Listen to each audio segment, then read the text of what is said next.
শেরপুর জেলা শাখা আজকের এই সংযুক্ত আলোচনা সভার সম্মানিত সভাপতি আমাদের জাতীয়তাবাদী ওলামা দল শেরপুর জেলা শাখা নবগঠিত আহ্বায়ক কমিটির সংগ্রামী আহ্বায়ক আমার সহযোদ্ধা জনাব আলহাজ মাহফিজুর রহমান খোকন ভাই আমাদের মাঝে উপস্থিত রয়েছেন বাংলাদেশ জাতীয়তাবাদী ওলামা দল শেরপুর জেলা শাখার অন্যতম যুগ্ম আহ্বায়ক, যিনি আমার সবের সঙ্গী হয়ে দীর্ঘদিন পরিশ্রম করেছেন আমার সাথে, জনাব আব্দুর রহমান সাহেব।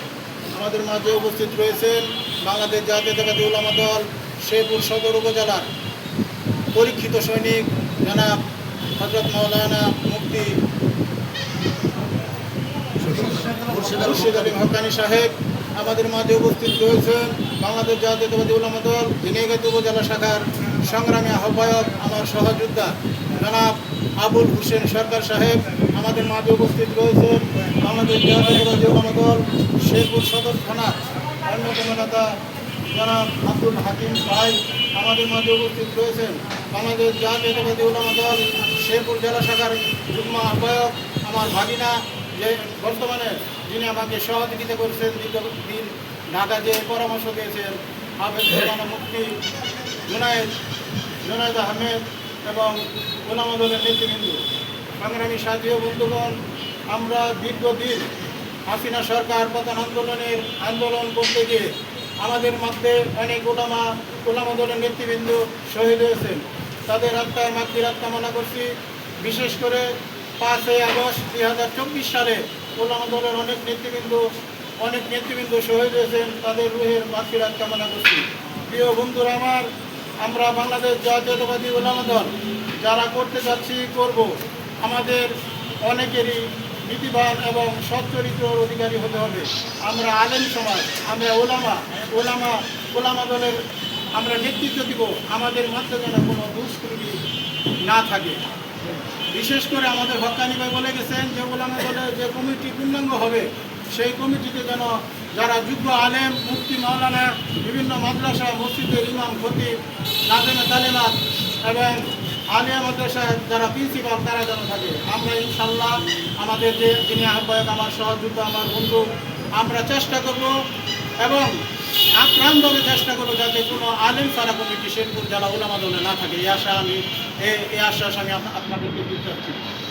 আমাদের অনেক কাজ ওলামা দলের কমিটি নিতে গিয়ে আমার মনে হয় ঈদুল আজহার পরের দিন একটা প্রোগ্রাম ছিল, মাননীয় প্রধানমন্ত্রী প্রধান অতিথি ছিলেন, সেই প্রোগ্রামে আমি ছিলাম, আব্দুর রহমান ভাই ছিল, ওলামা দলের অনেক কিছু।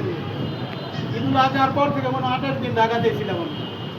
কমিটি নেওয়ার পরে আমি শেরপুরে আছি এবং সকলকে আমাদের মাননীয় আমি ধন্যবাদ জানাতে চাই। আমাদের শেরপুর সদর আসনের রানী শিশুর মনোনীত প্রার্থী ছিলেন এবং শেরপুর সদর সংরক্ষিত আসনের মাননীয় সংসদ সদস্য ডাক্তার শামসুল প্রিয়াঙ্কা মামুনিকে আমরা আন্তরিকভাবে ধন্যবাদ জানাতে চাই শেরপুর জেলা ওলামা দলের পক্ষ থেকে এবং কৃতজ্ঞতা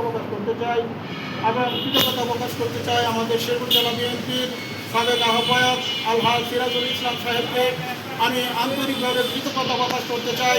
আমাদের শেরপুর জেলা বিএনপির আহ্বায়কের সদস্য সচিব সাবেক বর্তমান আহ্বায়ক শেরপুর সদর উপজেলা জেলা আলহাজ হজরত সাহেবকে, যিনি আমাদেরকে পরিশ্রম করে আমাদের এই ওলামা দলের জন্য অনেক কাজ করেছেন। আমি আন্তরিকভাবে ধন্যবাদ জানাতে চাই শেরপুর জেলা বিএনপির সাবেক সদস্য সচিব সম্মানিত শেরপুর জেলা পরিষদের প্রশাসক জনাব মামুনুল হক পলাশ সাহেবকে, যিনি দীর্ঘদিন আমাদের এই ওলামা দলের জন্য ভূমি করে দিয়েছেন, সেখানে যোগাযোগ করেছেন।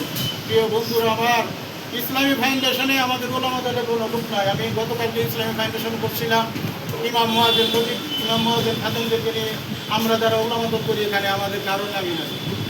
দেখে আমি অত্যন্ত বরাকান্ত মন নিয়ে আসলাম।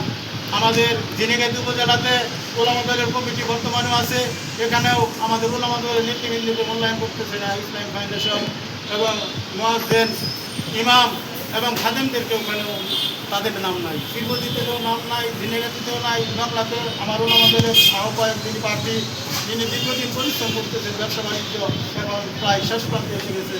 আমি নিজে ওনার ব্যবসাটা দেখছি, ভালো ব্যবসা থেকে।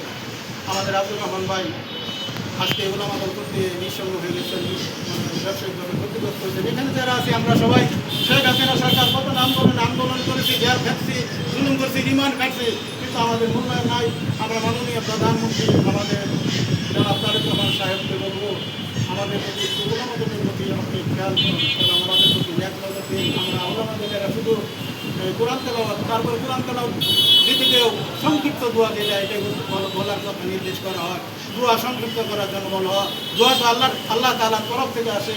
আল্লাহ যা বলতে বলে আমরা তাই বলি, আল্লাহ তাআলা যেভাবে লম্বা করতে বলে আমরা লম্বা দোয়া করি, কিন্তু কিছু কিছু নেতৃবৃন্দ আছে তারা ছোটোখাটো দোয়া করার জন্য বলে, এটা সম্ভব না। কোরআনুল কারীম থেকে তেলাওয়াত আল্লাহ তাআলার তরফ থেকে আসে, কোরআন কারীম আমি তেলাওয়াত করবো, আমার মধ্যে আল্লাহর ইসলাহ তৈরি হয়, আমার মধ্যে আল্লাহর মহব্বত সৃষ্টি হয়, কোরআন কারীম তেলাওয়াত করতে ওইভাবেই। প্রিয় বন্ধুরা আমার, আমাদের যে আজকে যে এখানে অল্প সময়ের মধ্যে আমরা এখানে কয়েকজন বসেছি, যারা আমাদের ডাকে সাড়া দিয়েছেন, শেরপুর জেলা উলামা দলের পক্ষ থেকে, নবগঠিত আহ্বায়ক কমিটির পক্ষ থেকে আন্তরিক মোবারকবাদ এবং ধন্যবাদ জানাচ্ছি। বিশেষ করে আমাদের আবুল হোসেন সরকার সাহেব ওনাদের আন্তরিকভাবে ধন্যবাদ জানাচ্ছি। শ্রীপুর কুতুবুল আলম সহ অনেকে এসেছেন, আমরা ধন্যবাদ জানাচ্ছি। মাত্র আব্দুর রহমান ভাই সহ অনেকে এসেছেন, এই জন্য আমরা শেরপুর জেলা উলামা দলের পক্ষ থেকে আন্তরিক ধন্যবাদ এবং মোবারকবাদ জানাচ্ছি। আমাদের শেরপুর সদর উলামা দলের সম্মানিত জেলা আহ্বায়ক জনাব আব্দুল হাকিম ভাই অনেক দিয়েছেন, এই জন্য ধন্যবাদ জানাচ্ছি। আমরা আপনাদের খেদমতের জন্য এসেছি ভাই, এখানে কোনো ব্যবসা করতে আসি নাই। রাজনীতি আমার পেশা না, আমার নেশা। আমরা এখানে যারা রাজনীতি করতেছি আমাদের নেশার কারণে রাজনীতি করতেছি, এখানে পেশার জন্য আসি নাই, রাজনীতি করে ব্যবসা করার জন্য আসি নাই, আপনাদের খেদমত করার জন্য এসেছি। নেতা হতে নাই, কর্মী হিসাবে, সেবক হিসাবে আমি এসেছি। আপনারা আমাকে সহযোগিতা করবেন। ইসলামী ফাউন্ডেশনে কোনো লোক যদি কী করে নিয়োগ দেয় আপনারা আমাকে জানাবেন, আমাদের আহ্বায়কের সাথে আমরা কাজ করবো। ইমাম মুয়াজ্জিন খাদেমদেরকে লিস্ট নেওয়া হচ্ছে প্রত্যেকটা উপজেলায়, বিশেষ করে 5টা উপজেলার দায়িত্ব আমরা আছি, 4টা পৌরসভা আমাদের দায়িত্ব আছে, 9টা ইউনিট নিয়ে আমরা কাজ করতে চাই। প্রত্যেকটা ইউনিয়নে যেন উলামা দল সুসংগঠিত ভাবে থাকে, এভাবে আমরা কাজ করব। ওয়ার্ডে যেন আমাদের উলামা দল থাকে, এভাবে কাজ করব। আমি একটা ওয়ার্ডে যাবো যেন 10-12 জন উলামা দলের কর্মী সাথে সাথে এসে যা, আমি ইউনিয়নে যাবো, ইউনিয়নে যাওয়ার সাথে সাথে যেন 20-25 জনের একটা দল এসে যা। এটা আমাদের মাননীয় সমর্থিত আসনে এমপির মহোদয়ের পরামর্শ। আমরা এইভাবে উলামা দল করতে চাই। আমরা ব্যবসা করার জন্য উলামা দল করতে চাই নাই, দায়িত্ব নেই নাই। আমরা নেশার জন্য উলামা দল করতে এসেছি, এখানে ব্যবসার জন্য আসি নাই। প্রিয় বন্ধুরা আমার, আমরা যারা এখানে, আপনারা যারা আছেন, অনেকে মসজিদের ইমাম খতিব আছেন, অনেকে এখানে বক্তা আছেন, আপনারা বক্তব্য দিয়ে ওয়াজ করে মানুষকে হেদায়েত করেন। আমরা মানুষকে হেদায়েত করি, দিনের লাইনে